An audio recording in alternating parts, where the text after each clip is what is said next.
एक समय की बात है। लपसी और तपसी नाम के दो भाई थे। तपसी भगवान की तपस्या में लीन रहता था। लपसी रोज सवा सेर की लापसी बनाकर भगवान को भोग लगाकर ही भोजन करता था। एक दिन उन दोनों में लड़ाई हो गई। तपसी बोला मैं बड़ा और लपसी बोला मैं बड़ा। इतने में वहां नारद जी आ गए। नारद जी बोले, भाई क्यों लड़ रहे हो? लपसी और तपसी झट से बोले, नारद जी हम में से कौन बड़ा है?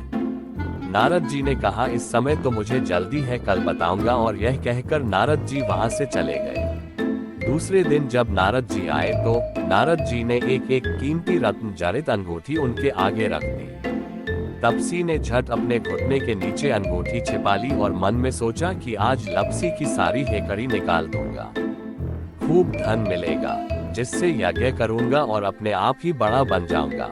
लपसी ने रत्न जड़ित अंगूठी देखी और विचार किया कि इसे पास रखूंगा तो कोई आकर गर्दन काट देगा और ले जाएगा। ऐसा विचार करके लपसी ने रत्न जड़ित अंगूठी फेंक दी। नारद जी आए और तपसी से बोले कि तेरे घुटने के नीचे क्या है?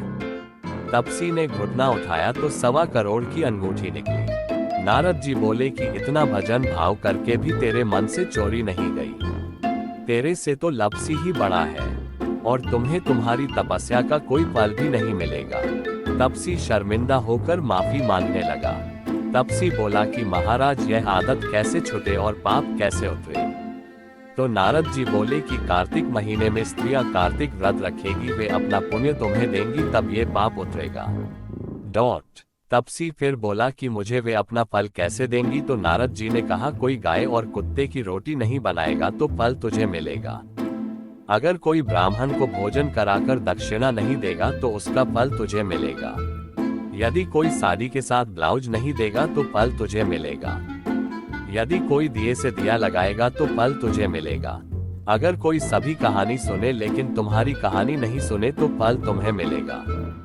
उसी दिन से हर व्रत और कहानी के साथ लपसी और तपसी की कहानी कही और सुनी जाती है। इसी प्रकार से कार्तिक महीने में भी हर कहानी के बाद इस कहानी को पढ़ा और सुना जाता है। लपसी और तपसी की कहानी कई आख्यानों को व्यक्त करने की एक पोषित परंपरा में विकसित हुई है। जब कार्तिक के महीने के दौरान अन्य सभी कहानियां सुनी और पढ़ी जाती। उसी तरह ही यह विशेष कहानी बहुत महत्व रखती है, क्योंकि यह अमूल्य शिक्षा देती है जिसे नारद जी द्वारा दी गई शिक्षाओं की तरह ही अपनाया जाना चाहिए। तो दोस्तों, आप लोगों को अगर यह कहानी अच्छी लगी तो वीडियो को लाइक करो, शेयर करो और सब्सक्राइब करो मेरी इस YouTube चैनल को। और कमेंट करके जरूर बताना कि कैसी लगी आपको ये स्टोरी। और अगर आप अभी अपनी कोई स्टोरी इस चैनल पे बताना चाहते हो तो कमेंट करिए। मैं आपकी स्टोरी इस चैनल पे बताऊंगा। मिलते हैं अगले वीडियो में।